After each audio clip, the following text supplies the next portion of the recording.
कि देखिए, मैं अगर कुछ करती या मैं कुछ गलत स्टेप लेती, जितने लोग अफवाह उड़ा रहे थे, जितने लोग तरह तरह के बातें कर रहे थे, वो मैं जानती हूँ कि हु आई एम, है ना। मैं क्या हूँ ये मेरा परिवार जानते हैं, मुझे जो लोग चाहते हैं वो लोग जानते हैं, और मैं क्यों कुछ करूँ, मेरा गलती क्या थी। मैं इंडस्ट्री में आने के पहले मेरा फ्यूचर को लेके अगर मुझे कोई डिमोरलाइज करने का, अगर लोग ये चाह रहे कि ये लड़की सुसाइड कर ले, तो अगर मैं कर लिया तो वो लोग जीत गए ना। हाँ।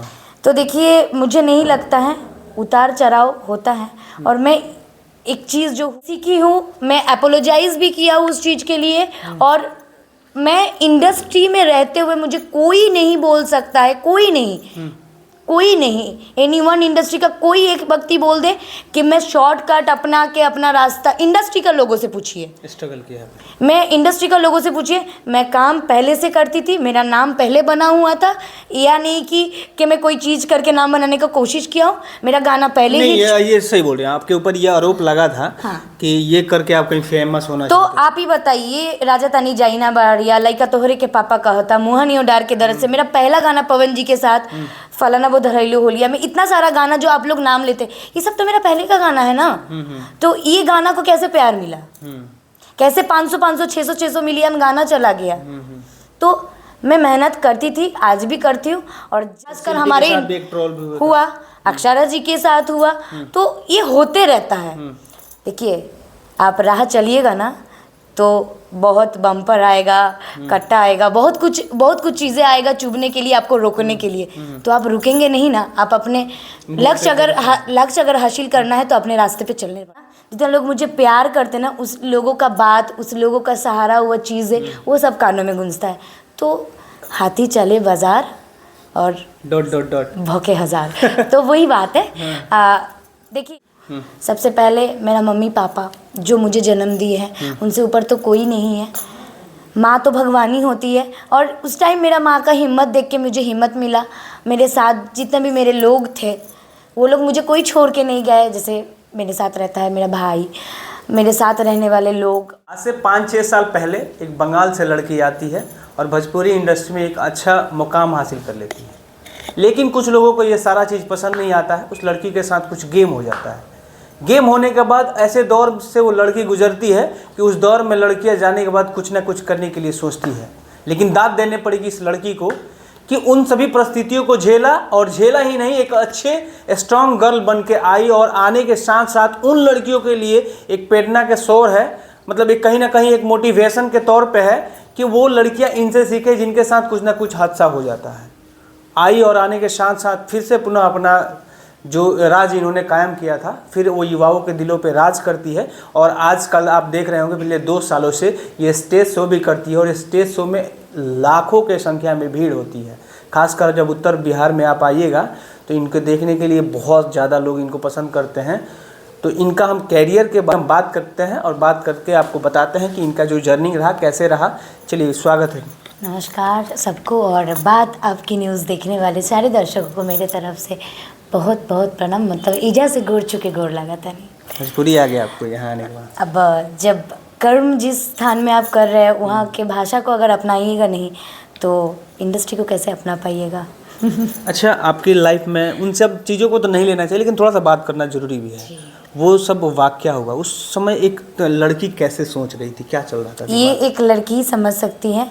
और कहीं ना कहीं लड़की जब सह भी सकती है तो सहा भी सकता है। तो बात वही है कि देखिए, मैं अगर कुछ करती या मैं कुछ गलत स्टेप लेती, जितने लोग अफवाह उड़ा रहे थे, जितने लोग तरह तरह के बातें कर रहे थे, वो मैं जानती हूँ कि हु आई एम, है ना।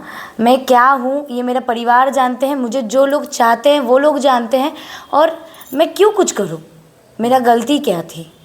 मैं इंडस्ट्री में आने के पहले मेरा फ्यूचर को लेके अगर मुझे कोई डिमोरलाइज करने का, अगर लोग ये चाह रहे कि ये लड़की सुसाइड कर ले, तो अगर मैं कर लिया तो वो लोग जीत गए ना। तो देखिए, मुझे नहीं लगता है, उतार चढ़ाव होता है, और मैं एक चीज़ जो हुआ, 1000 पढ़ाओ पढ़ने के बाद भी नहीं सीख पाते। इंग्लिश में कहावत है, mistake is the first teacher. एकदम, if you did mistake then you will learn. और सबसे पहला है साइलेंट इज बेस्ट आंसर।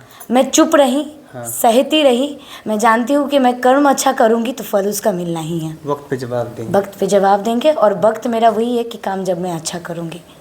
अच्छा, एक बात बताइए, तो उस समय ये मतलब चल रहा था जैसे आम लड़कियां सोचती है, मान लिया कोई लड़की के साथ आप ऐसा जो कुछ हो बोलना रहा चाह है। रहे हैं मैं समझ रही हूँ कि मैं सुसाइड अटेम्प्ट करने का कोशिश किया कि नहीं। नहीं मैं चाहे- मतलब चल क्या दिमाग में चल रहा वही था? जैसे देखिए कोई किसी के साथ भी एक दौर ऐसा गुजर जाता है कि मैं कुछ सोचने के लिए ही मतलब उतना क्षमता मेरे पास नहीं था कि मैं कुछ सोचूं। सबसे पहले मेरा मम्मी पापा जो मुझे जन्म दिए हैं उनसे ऊपर तो कोई नहीं है। माँ तो भगवान ही होती है और उस टाइम मेरा माँ का हिम्मत देख के मुझे हिम्मत मिला।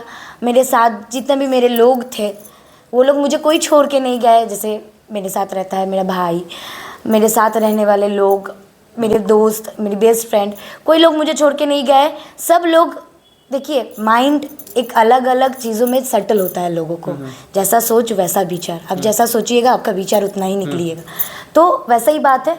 सारे लोग मुझे बहुत हिम्मत दिए और मैं सबको दिल से थैंक यू बोलना चाहूँगी क्योंकि मुझे इतना हिम्मत दिए आज मैं यहाँ पे हूँ और मुझे लड़ने का क्षमता मिला और आज आप सबके बीच काम भी कर रही हूँ। 4-5 मूवी भी की हूँ और लगातार काम करने का कोशिश कर अच्छा, रही हूँ। जब वो आपका गाना जो बहुत फेमस हुआ था वो किसान वाला, हाँ, वो रितेश जी के साथ, उस समय कैसा फील हो रहा था? उस टाइम मैं विदाउट मेकअप और उसको और भी अपना कलर टोन को और वो करके और कोरियोग्राफर में सुनील रॉक जी थे। देहरी में शूटिंग हुआ था गांव में, ओरिजिनल गांव में शूटिंग हुआ था। बहुत ही जो क्राउड जो लोग थे सब ओरिजिनल गांव के लोग थे और मुझे एकदम लग रहा था उस गाना करते हुए कि मैं उस गाने पे घुस ढल चुकी गई हूँ। हूँ। हाँ, आप गाना देखिएगा तो लगेगा नहीं कि कोई चीज़ फिल्मिस्टिक है, सब रियलिस्टिक लगेगा आपको। और मुझे वो गाना वो उनके साथ रितेश पांडे जी के साथ मेरा पहला एल्बम था। मैं पहले उनके साथ सुपर हिट रहा। हाँ पहला एल्बम था और मुझे बहुत मज़ा आया। और वो गाना को इस तरीके का गाना को बहुत कम प्यार मिलता है, तो ये गाना को बहुत प्यार मिला, बहुत सहारा और आज भी लोग सुनते हैं। और माटी के चीज़ों से जुड़ा हुआ गाना है तो बिहार को तो अच्छा लगता अच्छा, है। आज मधु जी कौन कौन से ताने सुनती है जब भोजपुरी इंडस्ट्री में आती हैं तो? ताना बहुत सुनती हूँ और मुझे उससे कोई फ़र्क नहीं पड़ता है। मुझे उससे कोई फ़र्क नहीं पड़ता है। इसलिए फ़र्क नहीं पड़ता है क्योंकि उस ताना के आगे ना जितने लोग मुझे प्यार करते हैं ना उस लोगों का बात, उस लोगों का सहारा हुआ चीज़ें वो सब कानों में गूंजता है। तो हाथी चले बाजार और ... भौके हज़ार तो वही बात है। देखिए मैं सीखी हूँ, मैं अपोलोजाइज़ भी किया हूँ उस चीज़ के लिए और मैं इंडस्ट्री में रहते हुए मुझे कोई नहीं बोल सकता है, कोई नहीं, एनीवन इंडस्ट्री का कोई एक व्यक्ति बोल दे कि मैं शॉर्टकट अपना के अपना रास्ता। इंडस्ट्री का लोगों से पूछिए, स्ट्रगल किया है। मैं इंडस्ट्री का लोगों से पूछिए, मैं काम पहले से करती थी, मेरा नाम पहले बना हुआ था। या नहीं कि मैं कोई चीज़ करके नाम बनाने का कोशिश किया हूँ। मेरा गाना पहले नहीं, ही ये सही बोल रहे हैं। आपके ऊपर ये आरोप लगा था कि ये करके आप कहीं फेमस होना तो चाहते आप ही बताइए, राजा तानी जाइना बाड़िया लइका तोहरे के पापा कहता मुहनियो डार के दर्द से, मेरा पहला गाना पवन जी के साथ फलाना वो धरैलू होलिया में, इतना सारा गाना जो आप लोग नाम लेते ये सब तो मेरा पहले का गाना है ना। तो ये गाना को कैसे प्यार मिला, कैसे 500 600 मिलियन गाना चला गया। तो मैं मेहनत करती थी, आज भी करती हूँ और जब तक इंडस्ट्री में रहूँगी, जब तक मेरा सांस में सांस रहेगा, मैं मेहनत करती रहूँगी। अच्छा, मुझे शॉर्टकट का ज़रूरी नहीं है। कुछ लड़कियां जब मुकाम पा लेती है तो भोजपुरी इंडस्ट्री में अक्सर देखिएगा जो लोग मुकाम हासिल करते, खासकर हमारे हुआ, अक्षरा जी के साथ हुआ, तो ये होते रहता है। देखिए आप राह चलिएगा ना तो बहुत बम्पर आएगा, कट्टा आएगा, बहुत कुछ चीज़ें आएगा चुभने के लिए, आपको रोकने के लिए। तो आप रुकेंगे नहीं ना। आप अपने लक्ष्य अगर हासिल करना है तो अपने रास्ते पे चलने पड़ेगा। अच्छा, एक बात बताइए, अक्षरा जी का आपने जिक्र किया। अक्षरा जी का एक वाक्य होता है शायद सीतामढ़ी ऐसा कुछ, मंच पे माइक फेंक देना, और हम लोग के लिए या कलाकार के लिए माइक जो होता है एक माई बाप होता है। बिल्कुल। ये कहाँ तक सही है? अक्षरा जी को ये चीज़ अच्छा नहीं लगा, मुझे भी नहीं अच्छा लगता है, लेकिन मैं पब्लिक को समझ के मैं शायद प्रणाम कर लेती हूँ। कभी भी आप अपना मेरा स्टेज देखिएगा, अगर होता है ना कभी कभी पब्लिक बहुत ज़्यादा उत्तेजित हो जाता है या उनको संभालना नहीं जाता है, तो ठीक है प्रणाम करके उस पैसा, क्योंकि पैसा हमारा लक्ष्मी है। और माइक, अगर मैं सिंगर हूँ या माइक हमको पकड़ना ही है, मैं एक आर्टिस्ट हूँ तो माइक हमारे लिए सरस्वती है। उन्होंने जो किया वो मेरे हिसाब से, उनको क्या लगा मुझे पता नहीं, मेरे हिसाब से माइक फेंकना गलत था, क्योंकि माइक हमारा सरस्वती और लक्ष्मी जी हमारा पैसा है। तो पैसा अगर उड़ाया, मुझे भी ख़राब लगता है पैसा अगर कोई उड़ा देता है, तो उनका गुस्सा एक्सप्रेस करना ये जायज़ था, लेकिन गुस्सा को अलग तरीके से भी वो पेश कर सकते थे, जो बोल सकते थे, जो उनको भला हाँ उनको वो बोल सकते थे, चाहे कमेटी के किसी को बोल सकते थे। मुझे ऐसा लगता है, अगर मेरे साथ ऐसा कुछ अगर स्टेज में होता तो मैं ऐसे ही करती। मुझे अगर कोई चीज़ बुरा लगता मैं बोलती भी हूँ, लेकिन अब उनको उस टाइम की हिट ऑफ द मोमेंट बहुत कुछ हो सकता है, तो वो खुद वो जानते जोश में होश खो बैठता है। देखिए बहुत कुछ, अगर आदमी भागदौड़ लग जाएगा तो नहीं समझ में आता है कि कौन क्या करेगा। तो वैसे ही है, उनको गुस्सा है तो पहले से आ गया, तो